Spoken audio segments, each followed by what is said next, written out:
Good morning, Thailand. My name is Alex, and I have some news updates from around the land of smiles for you today, this Thursday, August 15th. We're going to start with the big story coming out of Thai politics as we have a new prime minister. Now, Chaikasem has been nominated for Thai PM amid the political turmoil. That's right. Chaikasem Nitisiri, a senior figure in the Pheu Thai party, is expected to be nominated as Thailand's new prime minister after the dismissal of Sreta Thavisin by the Constitutional Court. A special House meeting is scheduled for Friday to vote on this nomination. Now, Chaikasem, who is 76, appropriate age for American politics, was chosen over Paitongtarn Shinawatra due to political concerns. Pheu Thai's coalition holds a strong majority, making his nomination likely to succeed.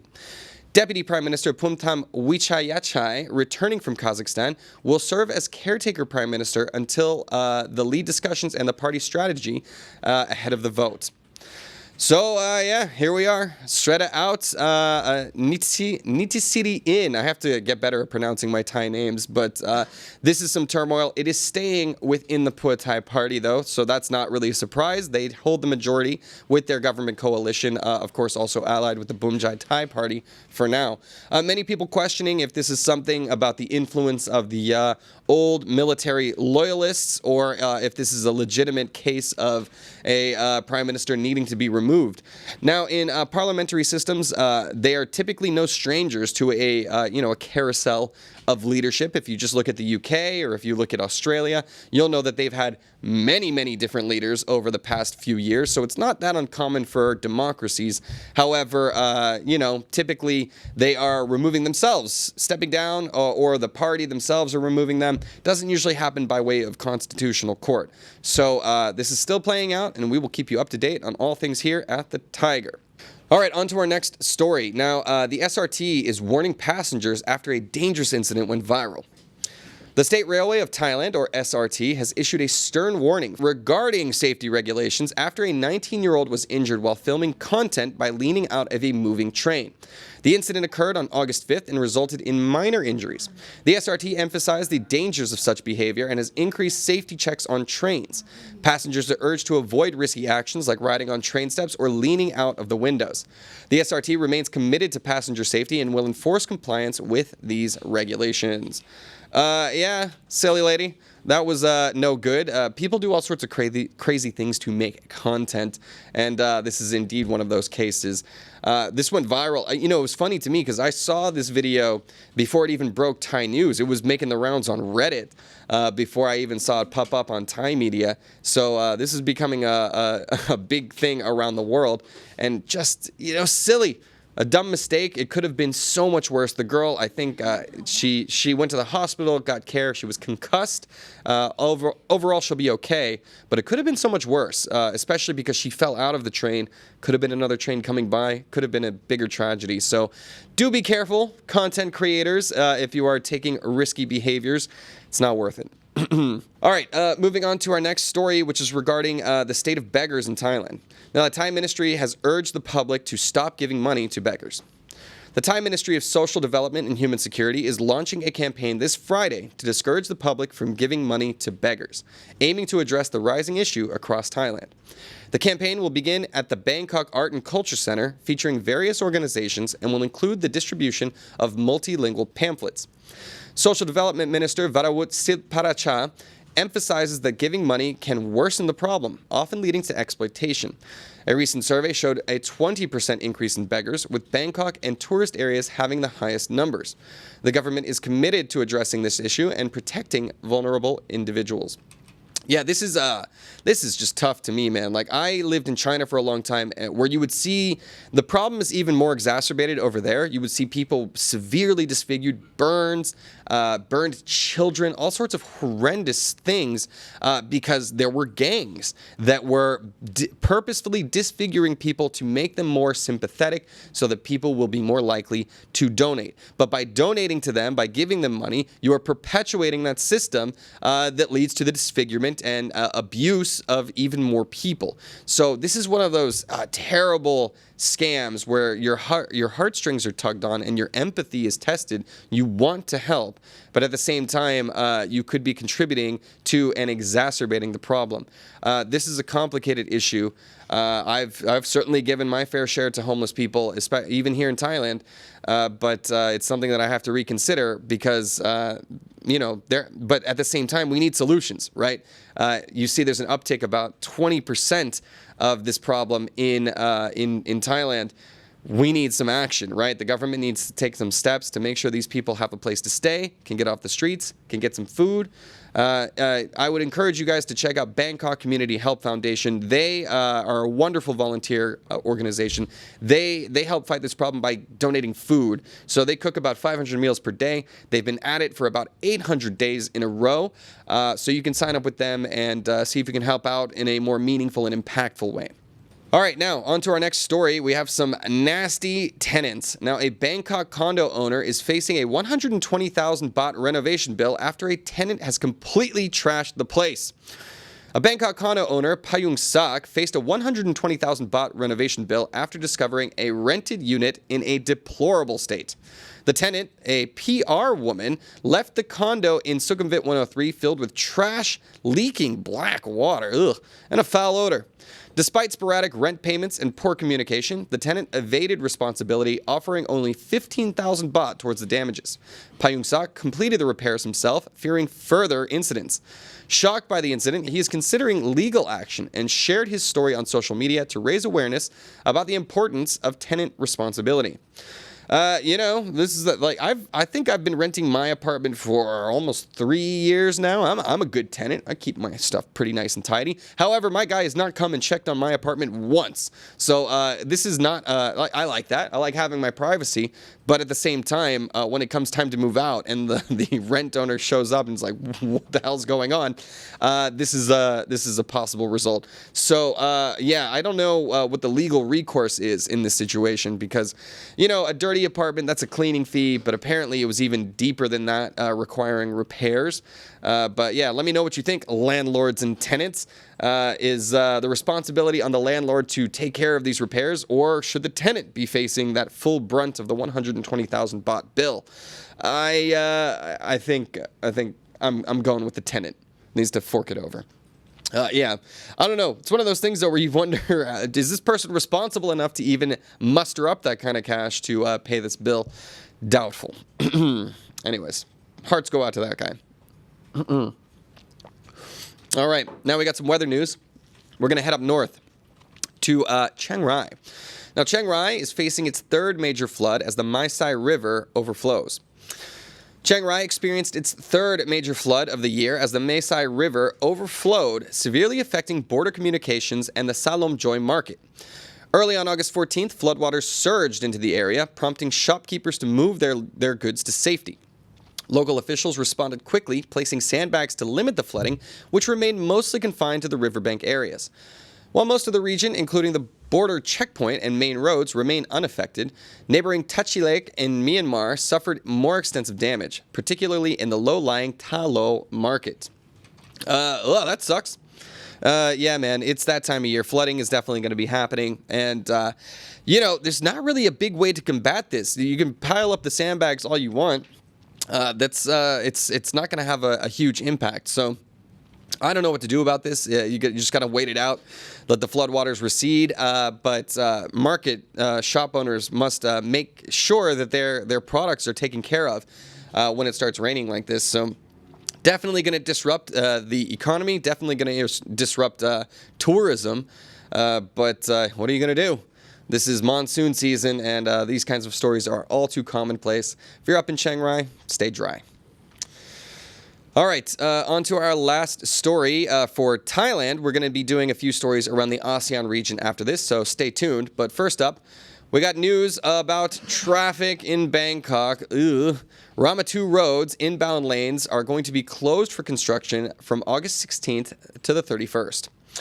The Expressway Authority of Thailand, or EXAT, announced the temporary closure of the inbound parallel lanes on Rama 2 Road near the Big C Keha Thonburi bus stop from August 16th to the 31st between 10 p.m. and 5 a.m. daily for construction work related to the Rama 3, Dao Kanang Western Bangkok Outer Ring Road Expressway project. Traffic will be diverted, and EXAT has set up warning signs and traffic lights in the area. Motorists are urged to follow the guidelines and drive carefully. The project aims to improve Bangkok's infrastructure with long-term benefits expected despite temporary inconvenience. Well, at least it's at night, right? Any time of day is not a good time of day for Bangkok. People are always moving around here in the big city, but inbound traffic as well. So if you're planning to go out of town that way, make sure that you are planning accordingly when you're coming back in to the capital. I don't know, though. Hopefully these big projects like this new expressway project can do something to alleviate the constant congestion that we are all facing here in Bangkok. I know this is one of the reasons why I love living in a central location where I can walk everywhere. I walk to my work, I walk to my bars, I walk to my shows at night. That's a big convenience for me because if I have to go anywhere outside of my immediate vicinity, I know I'm going to be waiting for a long time. So, what do you guys think? What do you make of Bangkok traffic? Is it getting any better, or is it just as bad as it ever was? Let me know. Excuse me, Elliot, Central Rama 2, not Rama 3. No, this is regarding, so the Rama 2 closures are regarding another expressway project that is meant to be alleviating things. I think, maybe I misread that story, but whatever. I'll get yelled at in the comments, not just by you, but by other people on Instagram and TikTok. Anyways, thank you for keeping me honest, Elliot. Singing in My Car says, it turns out Fox News has no actual coverage of foxes. Also disappointed by BBC News.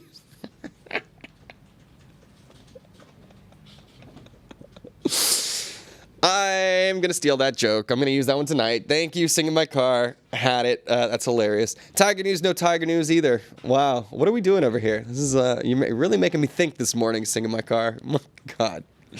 Anyways, I'll leave the BBC News to better organizations. All right, now moving on. That's it for our Thailand stories. Now we're going to head around to the world of ASEAN. First stop, we're heading over to Singapore. Now, Singapore is set to charge 2 ex-bankers in a major money laundering case. Singapore set to charge 2 former Chinese bankers on Thursday in connection, that's today, with the country's largest money laundering case involving 3 billion Singapore dollars, or about 2.3 billion US, in illicit funds. The unnamed bankers who worked at foreign banks in Singapore allegedly served criminals involved in the scandal, which included illegal gambling operations.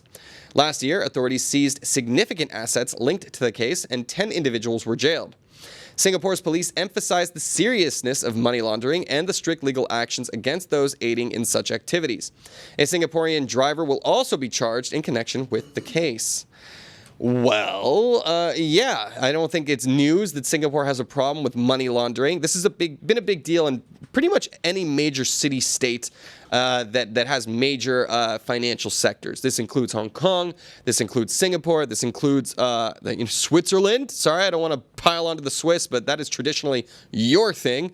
But it seems like there have been more crackdowns there, so they moved to other places. Now Singapore is dealing with this. Big problem. There's tons of organized crime all over the world, and they use banking systems in order to launder that money. So hopefully an example is made out of these guys. Billions of dollars involved in this case. Now, of course, Singapore has seized those assets, so who gets those now? Gotta wonder about that too. I guess time will tell. But in the meantime, hopefully this will serve as a warning to other bankers to, play nice, play by the rules, and maybe don't aid and abet criminal organizations like cartels and terrorism. That would be nice.